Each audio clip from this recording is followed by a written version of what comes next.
Hey, what's up, everybody? Hope everybody's having a pretty good day. I had already done my 3 hours of writing today, so it's going pretty well.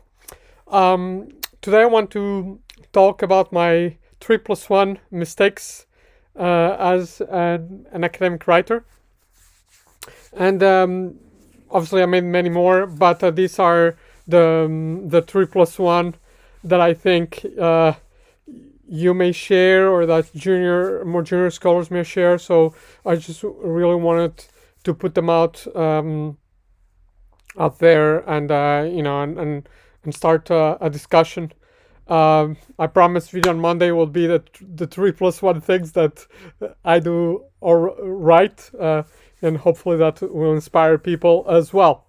Anyway, so what are my 3+1 mistakes?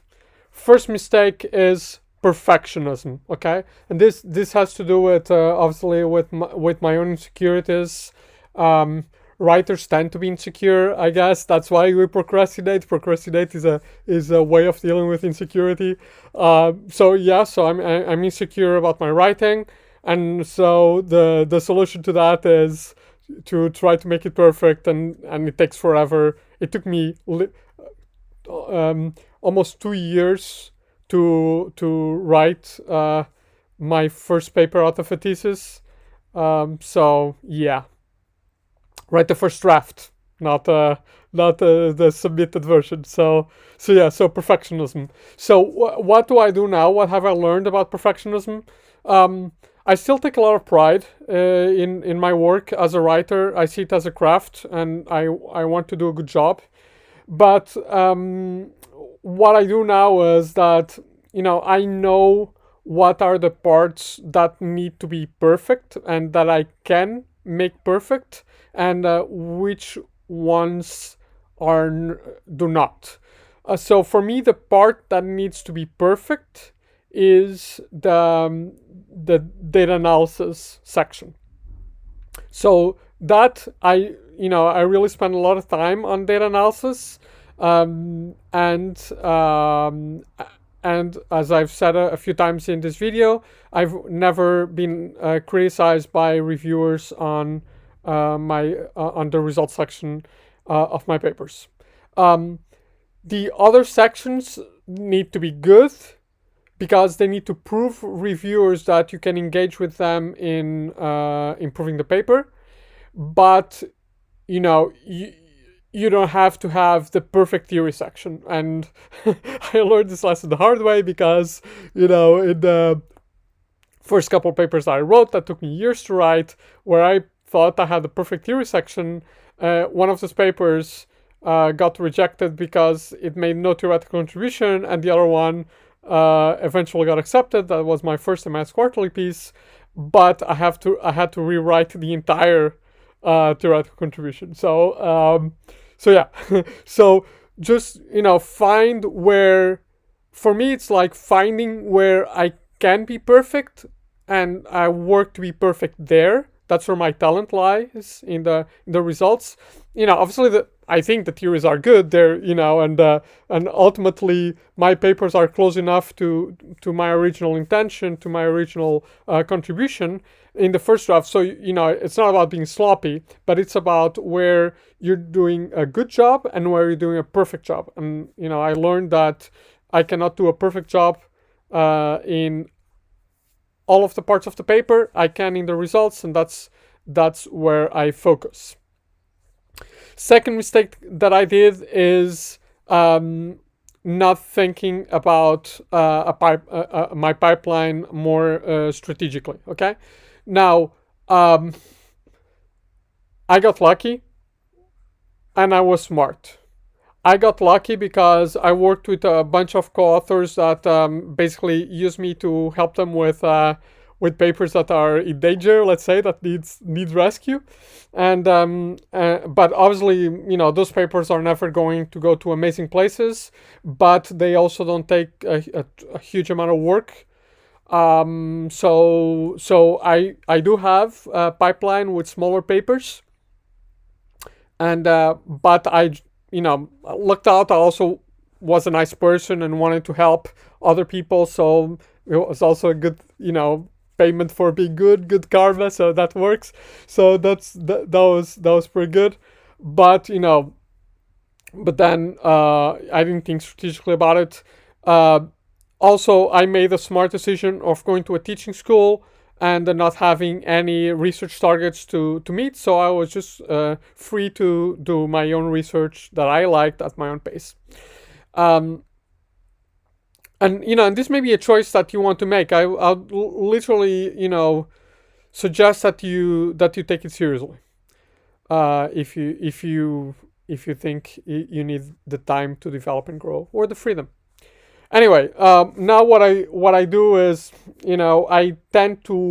I continue to have this sort of pipeline, but the distinction is less about papers that I co-author and more about the quality of the data. So normally when I get like nice data from thesis, we discuss that.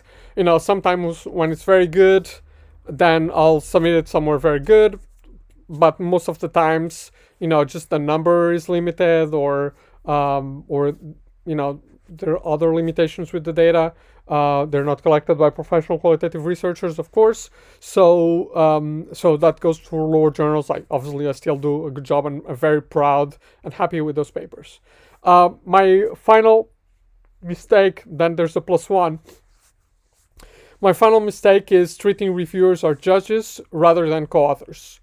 Um,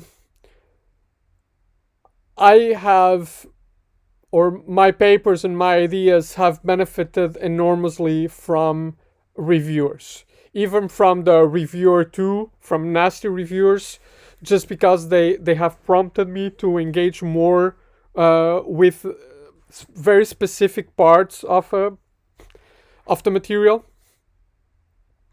So so yeah, so I mean, and I've gotten like, I just got a review from MS Quarterly that made me really sad because it pointed out a couple of noob mistakes that I thought I was over.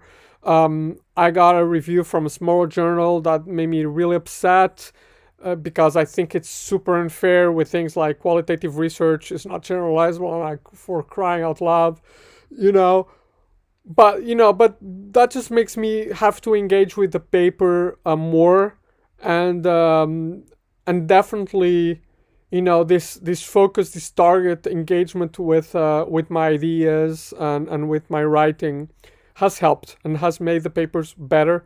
um, yeah, so obviously then it's up to me, but but it definitely helps. And what I would say is, it's my experience. This may be unfair. It's also a little bit unfair to me because I review for small journals as well.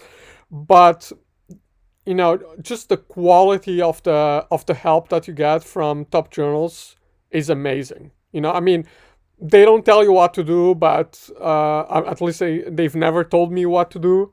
But the criticism is so targeted that obviously then you have to come up with the things. And I remember, I'll share this with you. I remember I got my first review from my MJ piece that ended up not, being rejected on third round. I broke down and cried because I got this amazing chance of finally my dream had come true of publishing in one of these journals. And but it was so difficult. I was like, I don't know if I can do this. Then I sat down and write and got a revise and resubmit decision for that. So I was happy, but it's pretty tough. But still, I mean, even that paper that was rejected, I'm working on it a little bit on the back burner now, but working on it actively. And just the quality of my ideas and the argument now is so much better. I mean, so yeah, so definitely treat reviewers are as like I would say nasty co-authors. And I've gotten like pretty sad with emails from co-authors in the past, that's for sure. So yeah, just nasty co-authors that don't really care about your feelings, but care about the paper. That's why I think it's the best way to think about it. And some co-authors are smarter than others. You don't always have to do what your co-authors tell you to do. So a little bit like reviewers. Anyway, so those are the three. So treating reviewers as judges, um, trying to be a perfectionist, and that was the yeah, and not having a pipeline. Now, what's the plus one? Well, the plus one, this maybe just applies to me. I don't know, but I had this like grew up with this like super strong work ethic, where like sleep is optional, and this may be a generational thing that, but still now we have the hustle culture and so on, and so for a couple of years I was teaching a lot. I had a management position. I was under a lot of stress, and I wasn't sleeping a lot because I also wanted to write my 3 hours a day. And I literally have like a sleep deprivation breakdown, and I tell you, it is the scariest thing that ever happened to me. It's super hard to describe. It's just like, it's basically you experience the world through jello, and everything in your brain is slow. I know I'm not like the smartest sharp knife in the block, but it's still, it was slower than usual. Um, so not and I for 3 months I could barely read, let alone write. Took me 5 months to be able to write for half an hour. And now fortunately I recovered, but it was pretty scary. So definitely not worth it, I would say. So that was a mistake. I should have slept. Anyway, so I just want to wish you all good end to the year. Hopefully we'll all have a happier 2021 around the world. I also want to say thank you very much. We reached 1,000 views on my YouTube channel. Again, this is not monetized, but so that's my payment. Feels really good, I have to say. So thanks a lot for your support. I really appreciate it. And I'll see you on the Saturday after the new year, where we're going to dive deep on qualitative research. Thanks so much. Have a good one. Bye.